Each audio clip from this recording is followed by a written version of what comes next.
It's that time of the year when the kids are raging about their finals coming up, the corporate workers are loathing for their summer break in Bora Bora, and the ZZZ players are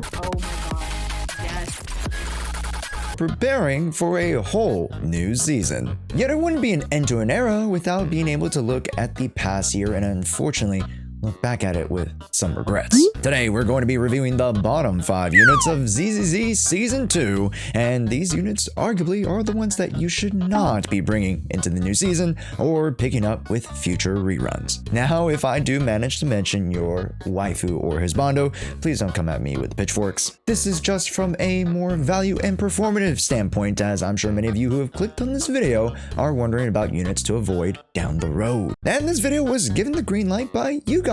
Last video we reached 500 likes, and if you guys would like to see a video about the 5 best units of season 2, why don't we go for 600 likes this time? I think we get there. Yet before we start off the flame sesh, let's do a few honorable mentions. Firstly, let's start off with the excuses, those being Promea and Zhao. For Promea, we have yet to see her full potential shine next to win characters, and I think that there's a strong precedent to pull for an anomaly unit that will help you bridge your account to the next season. And Zhao is excused for being one of the best free gifts that John Zenless has given to us.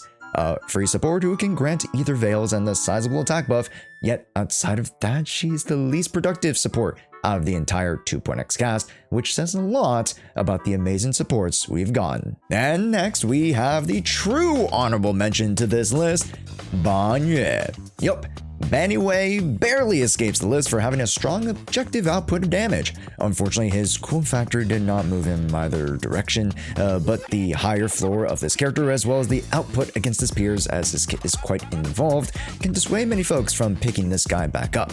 But it's clear that Banye has great DPS and even can solo content in certain situations. The Lion truly did not care to be on this list. He is a fighting gamer's wet dream, and I definitely want to respect that, so he's only an honorable mention. So enough dilly-dallying, Josh. Who are the worst units of Zenless Zone 0 Season 2? Let's begin with the least worst unit of the bunch, that being the unit that I was just referencing above against Banye, and that is Yehari. Now, hold your horses, guys, before you go type it in the comments. Hey, you, I see you typing still. Stop, please. Oh my goodness, wow, dude. You're typing fast. Goodness gracious, your words per minute's insane. Holy, you must be training in the global chats at the end of League of Legends matches. But Josh, Yehari literally does the same amount of damage, but is easier to use. What's this about? Well, folks, I'd love to take you on a small trip to the not-so-distant future, Ruscalifer. Such a beautiful place, and man, it's got some pretty hot characters. And no, I don't just mean hot in the subjective attraction sense, I mean literally they are all fire. Fire here, fire there. Her name is literally Sunburner, and for crying out loud, they made her fire. Oh my god, come on, Hoyo. Like, what? Why are we making these chibi fire stunner characters, bro? It has to be a sick internal joke at this point. Sorry, I lost my composure there for a second. But as you can see, the entirety of Ruscalifer is littered with so much fire content, and I personally believe that we are going to see a resurgence of the objectively worst element in the game. As much as it pains me, fire has been down in the dumps. In Season 1, barely showing love with Evelyn peeking her head out for a bit, then in Season 2, it was all physical and ether, with a few sparks of electric and a slight of ice. But fire was the least shield element by far, and Ruscalifer is making up for that time. And to be honest, most of the units you'll find on this list, Rupture-wise, are here because simply you can just invest into the best Rupture unit, that being Yishen. Her offensive presence is stifling, and has a nice middle ground between one-button mashing and a combo tree that literally gave me cross eyes when I first saw it. But to go back to Yehari, she is the least worst unit of this bunch because her output is just stellar, and she's shown strong performances in general Rupture content, but has been very, very quiet with how the environmental side has been developing, requiring your enemies to be more than aggro to reap the rewards of her kit. Like, come on, she's like, hit me, please, come on, I need you to hit me, come on, please, hit me. But Yehari only lands herself at the end of this list, so Josh, who's next? With so many gacha games out there and so many characters to grab, it can feel overwhelming. Trust me, I know. Well, that's where today's sponsor comes in, Aniba. Aniba is the best place to top up for our gacha faves. All we have to do is put in our UID, region, select your package, and in no time flat, we're back in business. And the savings are pretty sweet because depending on your region, you can get upwards of 60% cash back. And Aniba's amazing Trustpilot rating, you can top up with confidence alongside 24/7 customer support. They're here for us, folks. With 30,000... I'm sorry, seriously? Dude, that's nuts. Well, 30,000 digital products and growing, make sure to sign up to Aniba with me so that we can start saving you more cha-ching. Click the link below to let Aniba know they sent you, and thanks to Aniba for supporting the channel. Well, the next unit we're visiting is actually another Rupture unit.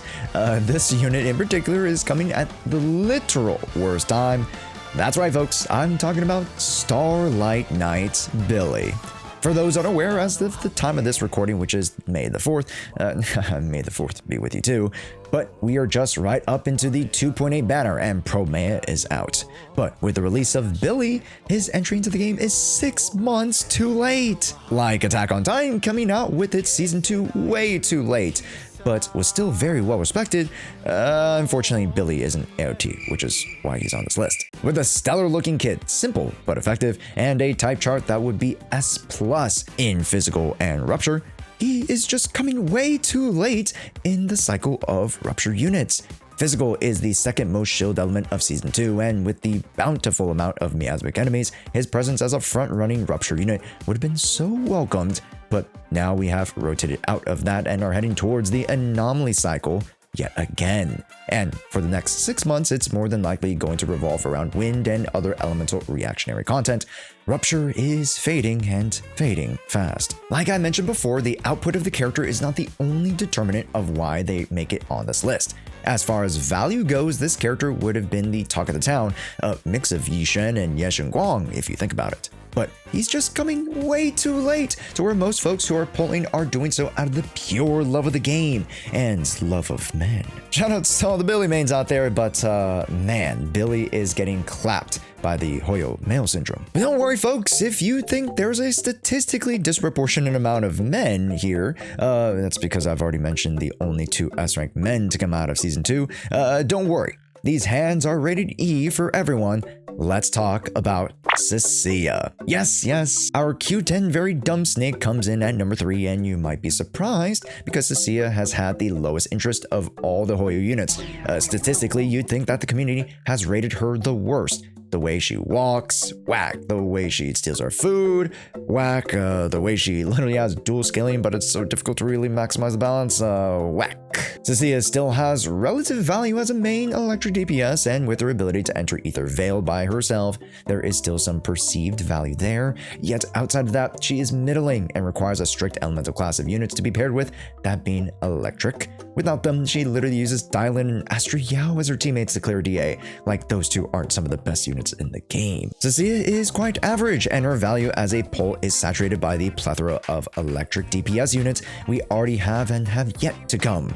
Severian. But to be honest, if Severian does pair well with Cecia gameplay-wise, I would love that actually. It would be a nice lore gameplay mix that we haven't seen too much of outside of the Angels of Delusion, who all 3 clear this list sky high. But outside of Cecia, are there worse units, Josh? Well, let's get to the next one. Yup, we're talking Orphe and Magus.